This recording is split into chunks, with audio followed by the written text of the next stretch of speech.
Happy Monday, everybody. You've got Chop It On and Raz GPT sitting down there in the lower camera box for you. DFSArmy.com, MLB Live Lock Show. Getting started right now as everybody piles in the door. As typical, we will chat a little bit for a minute or two before we really get rolling, let people show up and get here on time. In the comments, what's up, boys? I see everybody, all the usual suspects. And I had to look up Vegemite. Did you know what that was? I did, and it will never enter my body. Okay. I didn't. I'd never heard of that before in my life. I was today years old when I found that out, and it looked pretty nasty. So Australia and New Zealand can have it.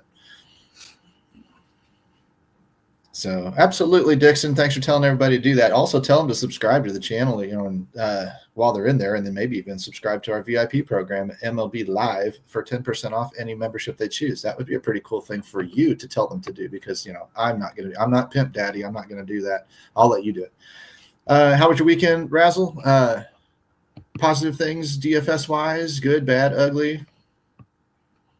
I don't really remember. I didn't do much DFS. I had family in town. I don't really remember. That's always a good answer. So, I mean, it just was a whirlwind, running around, doing different things, going out to eat, spending way too much money on dinners. Right. I mean, 5 of us went to Red Robin, and it was after tip $105. So, like, isn't that gross? Wasn't really all that enjoyable. Isn't that gross? No, I love Red Robin. All right. I love the bonsai burger. I don't like $20. Yeah. Unless I had 2 or 3 beers with it. My kid doesn't like the balloons. So if they still do those, that's how long it's been since I've been to Red Robin. Don't even know if they do balloons anymore. But we'll dive into the slate here in a minute. I will tell you this. In a couple of weeks after the 4th, not the following week, but the week after, All-Star break for MLB. We are going to make a casino / poker tour of the great state of Oklahoma. We're going to drive down to some Indian gaming casinos before Texas opened up for the poker crowd, whatever. Before Texas opened up with Texas Card House and the Lodge and all of that stuff, Texas had to drive up to Oklahoma. Dallas had to drive up to Oklahoma. So just across the border in Durant, they've got the Choctaw Resorts, and just over the border in Thackerville, they have WinStar, which is the largest square footage casino in the world, supposedly. We're going to go check those places out, mostly because my wife likes the pools, and they've got a couple of badass pools. So we'll do a little bit of casino, a little bit of eating, mostly a couple of pool days, and sit down there in the almost Texas heat and see what that doesn't do to us. And I'll get to play a little poker at night, so it'll be kind of fun. Anybody else, if you guys have summer plans, throw those in the comments too, while Razzle and I dive in and bust up this slate for you, because there's only Texas and Oklahoma border each other. Yeah, they do. The Red River, baby. The Red River rivalry is one of the best in college sports, or used to be. Let's see, 6 games tonight? And weather-wise, now Pittsburgh's not on the main slate, St. Louis and Pittsburgh. And then whoever's playing Tampa Bay, there's a 20% PPD risk and 60% in-game delay risk. I don't know how concerned about that you are. I'm not too terribly concerned about bats, per se. I haven't looked at arms in those games yet to know if I would be playing Tampa Bay type arms.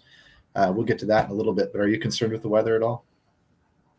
No, and actually, I think on FanDuel we get all 8 games. I only look at DraftKings mostly, and I basically never play on FanDuel, but I just know that their slate starts earlier, so I assume it's all 8. That would include Pittsburgh then. Yeah. I'm not really worried about Tampa Bay weather. From some of the last things I've read, seems to have gotten better. So, yeah. And we don't have Coors on the slate tonight, so no Colorado or opponent pricing or anything like that to worry about. I noticed in leverage or Carnage Report and in DS with the ownership projections. For those who don't know, DS is our slang for domination station, the optimizer. Garrett Crochet seems to be the overwhelming chalk tonight. Are you just looking at that and locking him in? He's top of the Carnage Report. He's got the K potential. Is he your SP1 or your starting pitcher on FanDuel, and then you're just going to fill in the rest as need be? Or are you planning some sneaky pivots off of him? No, I'm rolling with him for as much as the DS is going to give me, basically. Should I ask you if or play? What's that? Should I ask you if he's a core play? He's not. I don't have a core pitcher selected yet. Sorry, when I do, like, I don't think it's going to be Crochet just because it's too obvious. I mean, it could be Cincinnati taking on a mediocre to above average lefty, and I'd be all pretty strongly on that pitcher just because I like left-handed pitching against Cincinnati. Add in Crochet on this particular slate, and ceiling-wise, I don't see anybody that can match his ceiling in their matchups. So I'm hoping for at least 60%. I obviously like to go overweight on the field, but it's kind of tough to get the DS to force in like 70% of them, when you're not looking at a 2 to 3 game slate. Oh, for sure. So just probably going to end up matching the field, or like I have a feeling I might be slightly underweight on the field just because I think our ownership projection might be slightly low.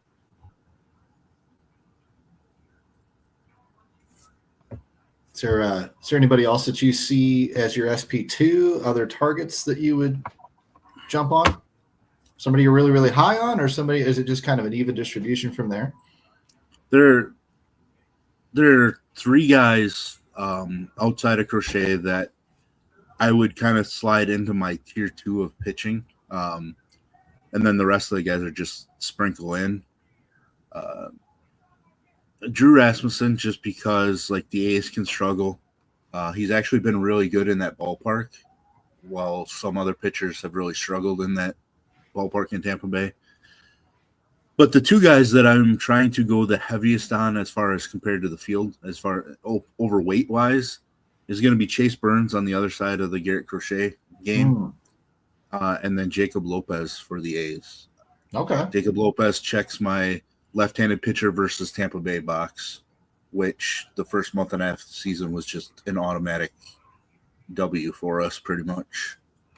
And Lopez has been filthy the last 3 or 4 appearances. But Chase Burns, big time K upside against a Boston lineup that obviously has been weakened quite a bit.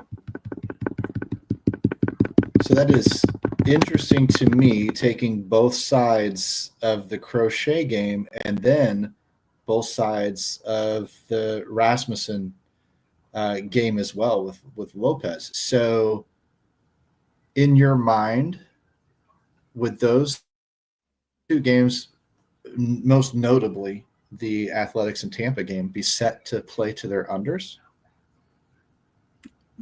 I mean, I think most likely it is. Lopez does have some blow-up ability. Like, he's not some lock for me. He is a 4-star pitcher, so, like, I just love the upside. I'm playing large field stuff. I'm just swinging for actual upside.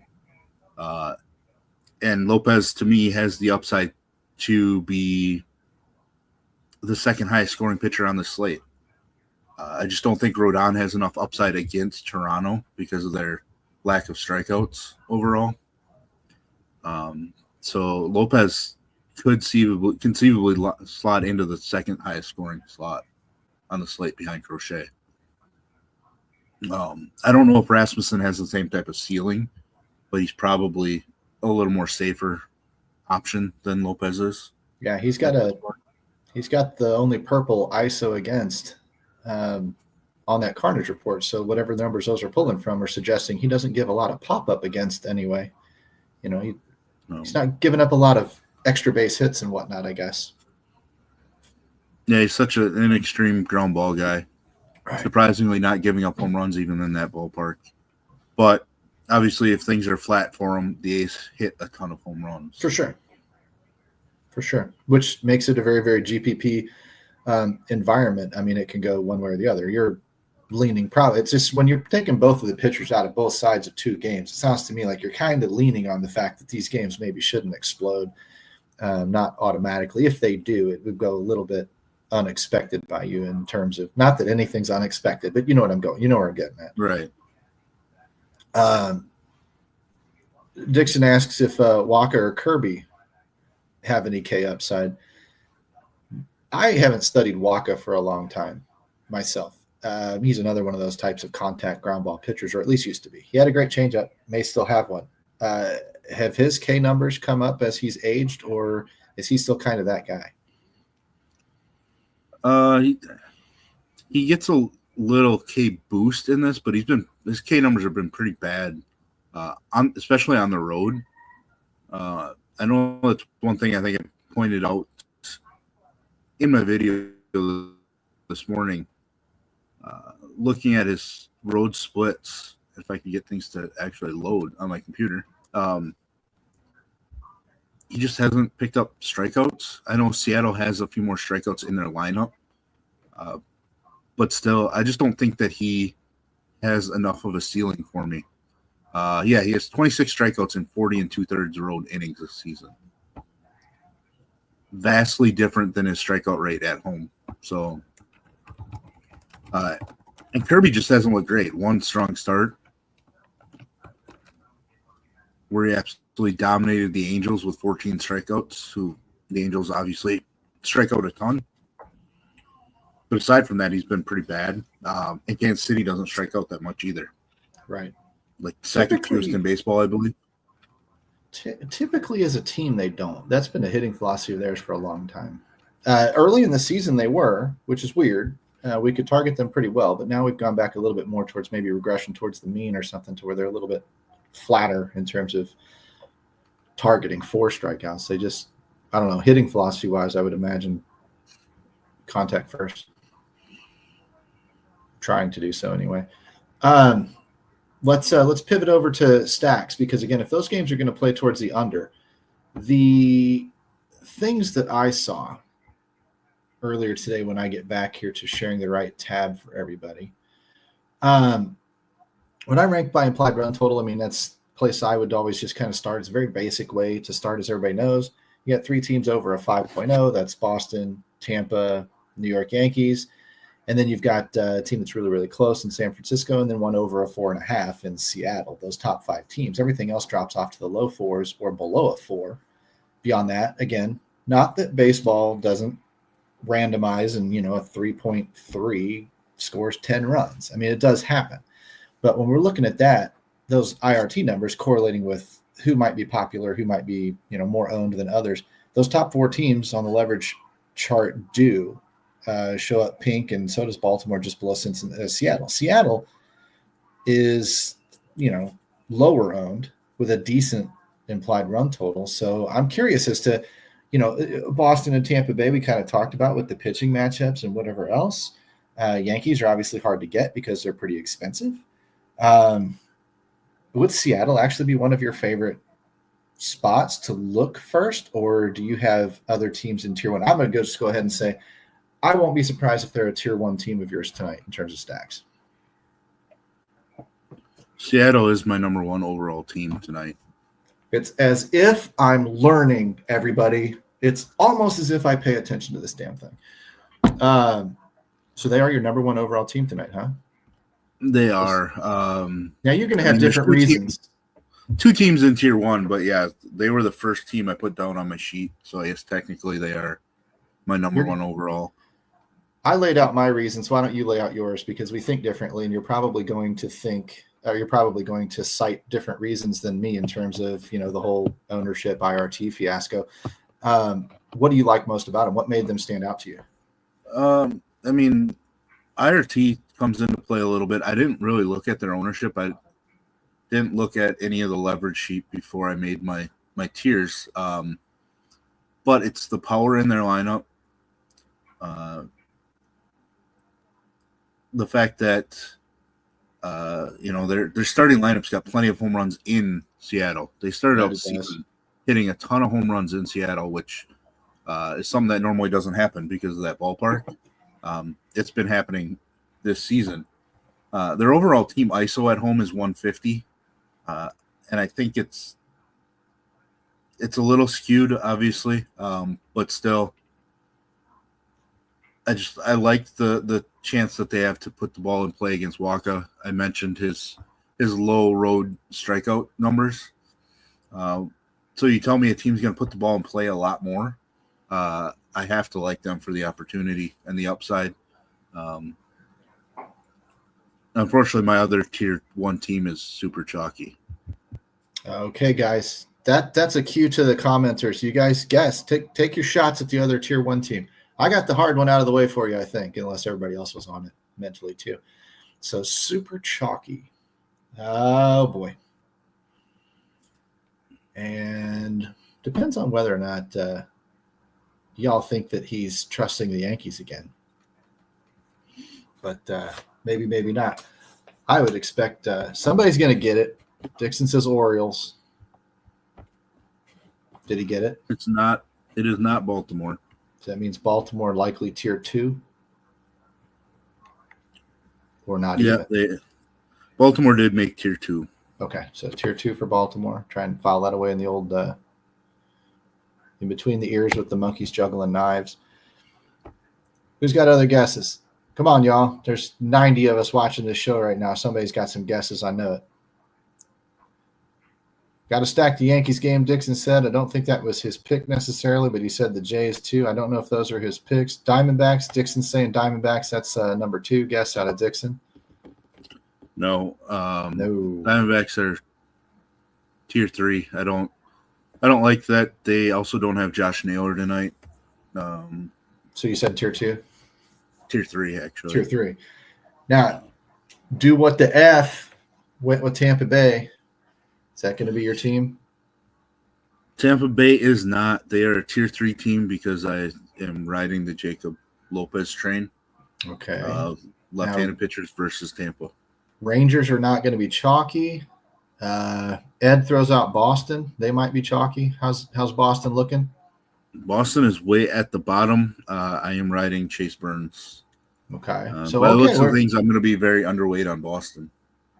We're eliminating Boston, Tampa, San Francisco, Baltimore. I don't know if we did say San Francisco yet. Guys, there's only about one left. I'm telling you, there's the Giants call. Philly call from Harlock.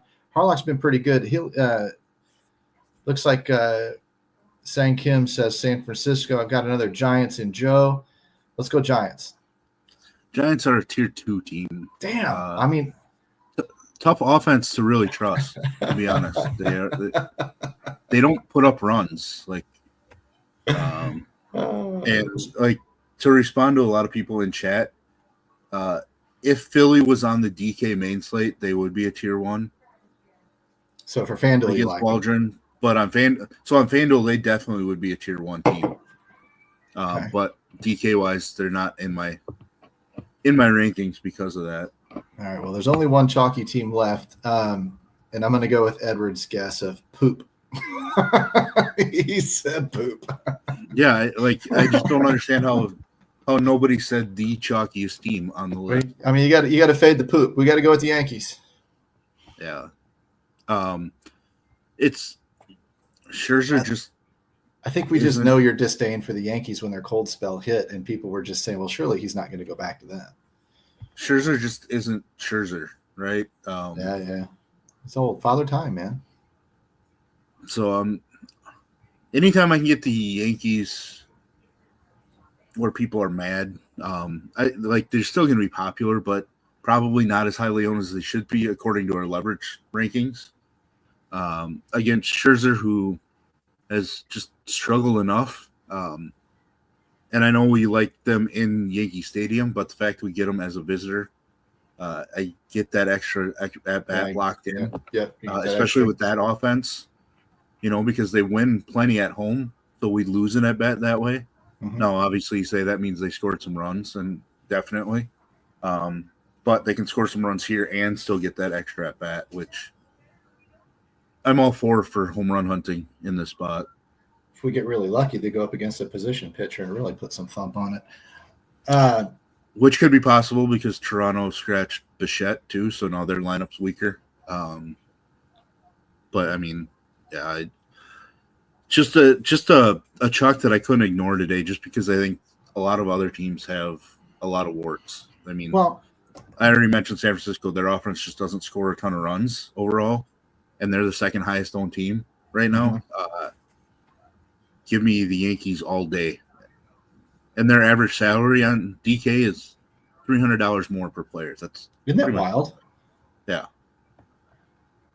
That's what's kind of, I mean, it feels like the Yankees have gotten a little cheaper through that cold streak. Like maybe they were 4,300 before. It seems like that price overall has maybe come down a little bit. I don't know if that's the case or not. I know that Dodgers and whatnot are up to 4,500 in some cases. I mean, dude, there's some crazy prices. It makes them hard to roster 5 of them, which is what makes them a good leverage stack. But when you put them in this matchup in this good spot and roughly projected 8 points per at bat up and down the lineup, of course, some more than others. I don't know. Yeah, I certainly can't fault it. Didn't they score 12 yesterday anyway? Yeah. Did you notice? Yeah. I don't really remember yesterday at this point. I think they did. Other than watching the Twins strike out a billion times. It was either that or it was early Saturday. It's one of those days. I think it was yesterday because yesterday I didn't play. I just looked at the scores. Intertubes is asking about KC. So why don't you give us your thoughts on KC? They ought to be down the leverage list. Yeah, they're down at the very, very bottom. Super cheap. No ownership, but a lower implied run total too of just over a 3. They did make tier 3. I mean, well, I guess every team is in my stack list since there's only 12 of them. But while I'm not on Kirby a whole lot, like it's tough to be on Kansas City's bats as a stack. Mm-hmm. I think some of the guys make solid plays overall, but it's just really tough to create a 5-man that you feel strong about because you have to include Jonathan India, Drew Waters. Sure. And Bobby Witt being one of them is you gladly take as a one-off in most cases. Yeah, Witt, Pasquantino, Salva Perez, Michael Garcia. Caglianone hasn't really shown anything. Obviously, big-time prospect, but he's not somebody we should be hurrying to just jam into lineup. Man, I was hoping that kid would get off to a decent start when he came up and debuted here in St. Louis even because a lot of times when those guys make their starts, they just sit dead red and hit fastballs because that's how they got here. He struggled. He hit a few hard in the game I watched him play, but he hasn't really lit the world on fire yet. So, Tattoo and Dixon, hold those thoughts because you little bastards, you just got my dawn calls. Son of a bitch, you guys. It's like I'm reading Razzle's mind tonight and y'all are reading mine. I don't understand it. And you know what, Nick, Vince, Nicholas, Vince, 05, whatever. Yes, I agree. Giants are, sometimes complete dog shit. But man, what do I got to do? What do I got to do to get you to change that logo? I'm just asking for a friend. For anybody that's curious, that's always a good segue to pimp that MLB Live coupon code for 10% off any membership. Let's get Nicholas in here. Let's get him to change. Let's go helmets up with Nicholas and get him off of that rival avatar. Who are your dawn calls, Raz? Before I just mentioned who mine were, but who you got? I have not even finalized some of my thoughts. FanDuel wise, I'm kind of on Bryce Harper to return with a dong. Oh, right. Odds aren't the greatest on him. What's his price? Did you look his prop price up? I didn't. DK wise, I did. I don't know if the first game back, if that would be a little overvalued based on hype, it's probably overvalued. It's plus 205. It's nothing special. Yeah, that doesn't feel strong. Super we got to jump on it. But I liked that game in Philly. For Philly, I guess. A couple other guys that kind of made my list. Ramon Laureano. Okay, has been pretty impressive. One of the bright spots for the Orioles this year at plus 475 right now. Gary Sanchez, but he's plus 320, which doesn't feel the best for somebody like Gary Sanchez in that game. The old Sanchez. Julio Rodriguez plus 500. Yeah, that one's all right. Something that really intrigues me there because I felt like traditionally Walk has been somewhat reverse splits. That might not be the case any longer, but I feel like in his best days, he was a little more reverse splitsy. Yeah, you So, get there because Cardinal. I think I remember thinking that myself or seeing that kind of happen live. So interesting. You got anybody else that you like sitting out there? I mean, like I like a few more A's bats, even though Rasmussen is a top 4 pitcher for me tonight. Shea Langeliers is returning at plus 500. I kind of like his power upside. Nick Kurtz has been hitting a lot of home runs. He's sitting at plus 425. Those two guys. Soderstrom's at all the way down to plus 600. I feel like those numbers are just really inviting at this point. Danny Jansen in that same game, plus 550. I think he's got an ISO nearing 300 against left-handed pitching this season. Yeah, Cal and Schwarby's Dixon saying straight chalk tonight. Raleigh's never a bad bet, but I wonder what his prop price has become because, when you hit 30-plus bombs 3 seasons in a row or whatever he's done, for crying out loud, your prop price has to be pretty low. Is the third lowest on the slate at plus 200 on DraftKings. Yeah. So he's behind Judge and behind Schwarber, I believe. Yep. Yeah, that's all about the chalk for Dixon. What is Stanton's? Because versus Scherzer, he's he's got 7 hits against Scherzer in his history, but 4 of them are bombs. So if you're a BVP truther, that's one to look at. But Stanton also has 12 strikeouts and 26 plate appearances against Scherzer. Yeah. Plus 320 for Stanton. Okay. And then, I guess we can look up, since you're probably looking at him, we can look up George Springer. Plus 475. He might be in that 4-5 range. He's got a couple of bombs. I think I'd rather gamble with Jazz Chisholm in that same game at plus 475 than Springer. I've got one for you. I want you to look up. This guy has 2 bombs.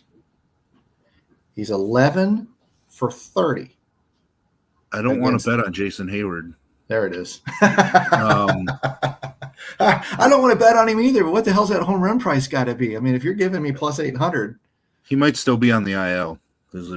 Okay. Well, if he's not in the lineup tonight, that's fine. But, against Wheeler, and Hayward is not a guy I'm looking at for big-time bombs. I would think that'd be fetching a sexy price if it offered one. Because it just feels like shit. But when I saw that, I was like, man, that's got to be a decent home run prop for people. And it's not like the most nonsense of calls because he's hit a couple off me clearly. Now, we've talked BVP before and seeing pitcher out of ball out of pitcher hand and stuff like that. And at 11 for 30, you can't tell me that Hayward doesn't see something good out of Wheeler. I have questions. I have questions to when most of those at bats were. Yeah, I'll give you was that. Jason Hayward with the Braves coming up, and that's when Wheeler was with the Mets, and not this version of Zach Wheeler. It could have been Cardinals. It could have been Cubs. It could have been a bunch of National League shit. Yeah, it's just back in those days, like they had the unbalanced schedule, so Atlanta and the Mets would have faced a lot more throughout the season than they do now. Think of what that would have been. That's pretty big difference. Think of what that must have been. Must have been like 11 for 20. 11 for 19, 11 for 18. At some point if it was all early career. You'd think, because be pretty cool. I don't see it because this version of Zach Wheeler is definitely stronger. For sure. And the opposite can be said about the Stanton versus Scherzer thing. Scherzer's not as strong as he was when he probably was dominating Stanton when Stanton was with the Marlins and Scherzer was the Nationals. But is Stanton what he was? And that's likely that he's not, but I don't think he's fallen off as much as Scherzer probably has in that scenario. You don't have to take but 0.05 of a second off somebody's reaction time at recognizing a ball And I mean, the guy can't probably park one. Yeah, it's Stanton, but I don't know. It's worth pointing out as people age, they change and stuff happens and whatever else. Bats slow down unless you're Barry Bonds and yada, yada, yada. Tattoo's got Willie Contreras, Devers, Dominic Smith as a bomb parlay. That sounds like a bong parlay if I ever heard one. What else do you have tonight? How would you build a lineup tonight? Where would you start and what would you focus on? You're more of an MME kind of guy. So where are you taking your heaviest exposures? And then we can probably give people those marching orders and head for the doorways. Man, it's tough because traditionally our numbers, and I don't know what the sample size is, so that's why it might be this extreme. On DraftKings, numbers scream you have to do 5-2. My gut feeling on this slate is you should do more mini stacks. Ooh, okay. It's just I like it. We don't have offenses in like blow up spots really. There's just a lot of question marks to me across the board. I was more interested in all the pitching than I was the batters for the most part. So if a team like the Yankees or Mariners don't blow up with home runs, or that Tampa Bay game doesn't shoot out in that ballpark with home runs, like I really could see it being like a 3-3-2 type night, which is really tough to predict. I am mixing in some 3-2 stacks, I guess, but that means I'm going to get some 3-3s. I'll probably get some 4-2s out of it. But yeah, to me, that's the way my gut feeling, based on having done this for a while, looking at matchups, etc. I see a route to. I don't want people to necessarily. The highest scoring team to have 6 runs or 7 runs. Sure. I don't want people to necessarily follow me blind in what I say. You're a better MME player than I am. But when I have done experiments with just hitting the super low cut lines on FanDuel, on the nickel and quarter, and just trying to push as many teams as I can through those cut lines, I do 0 changes really to the domination station. 1 unique player, no randomness, optimal mode, the whole bit.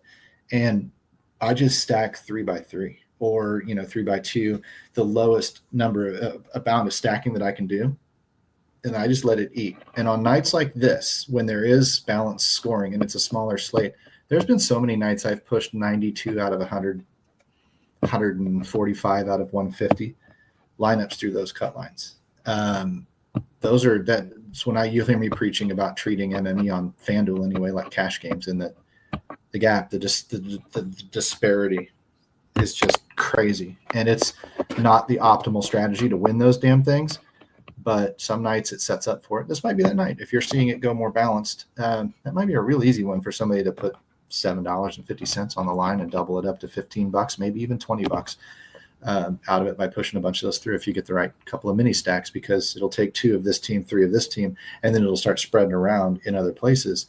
And you're never all in on anybody. So as long as your pitching is right, and then some of your stacks and your one-offs go off, boom, you cash. It's strange how it works. That one's back tested back over a season and a half or something. And it was a very profitable approach if you did it night in and night out. So, but not the ideal by the book methodology for sure. I like that insight though. And I probably will do that tonight just for myself. Daddy Mycology is saying FanDuel ? Hey Daddy, can you clarify a little bit what the question is on FanDuel? Because I'm not picking it up from context here. Is there anything you would change from DraftKings to FanDuel, Razzle, in terms of, you'd be all in, I guess, on Crochet mostly. Yeah, I'd feel better about being able to eliminate guys like Kirby, probably Patrick Corbin, probably Trevor Rogers, probably even Logan Webb. I think I'd probably make a stance over on FanDuel and remove Logan Webb and just go for big upside.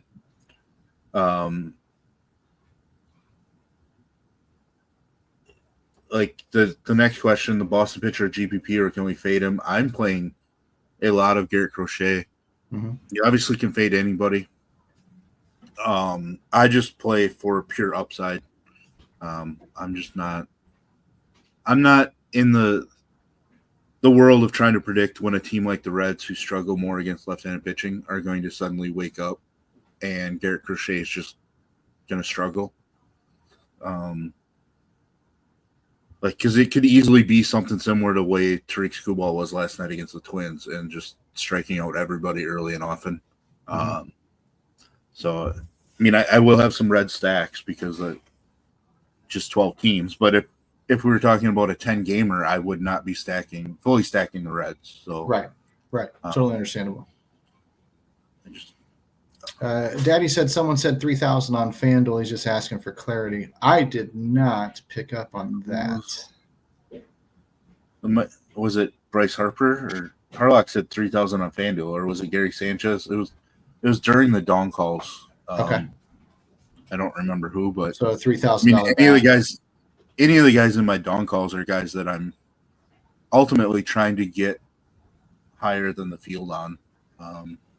And that would be both sites. That would be either or.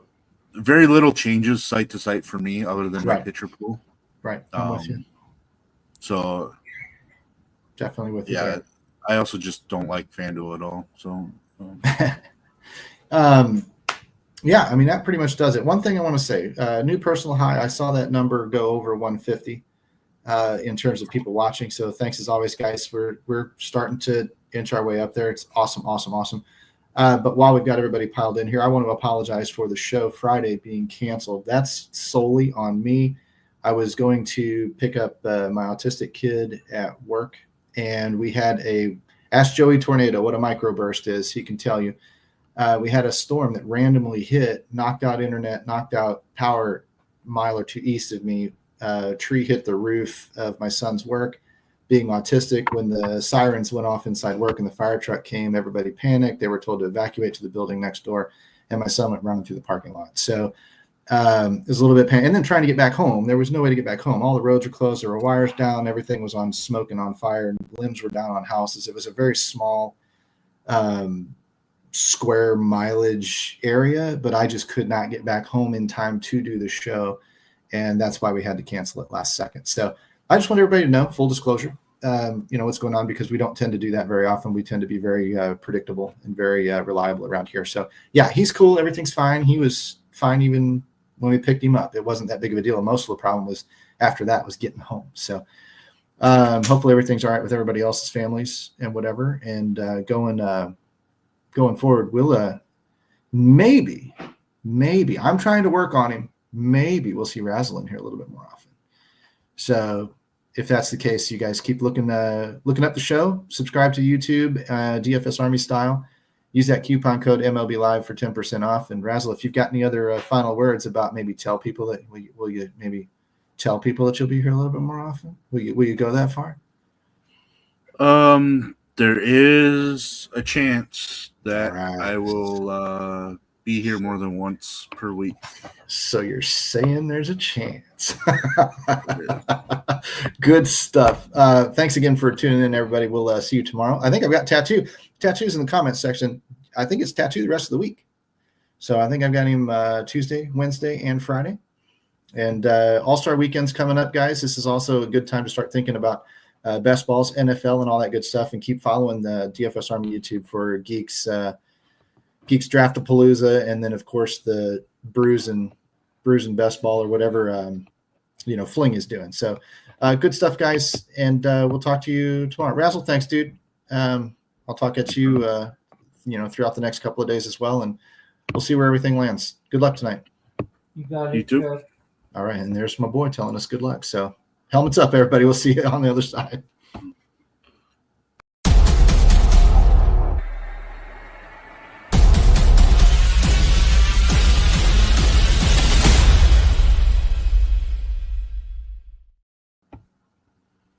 Hey, thanks, man.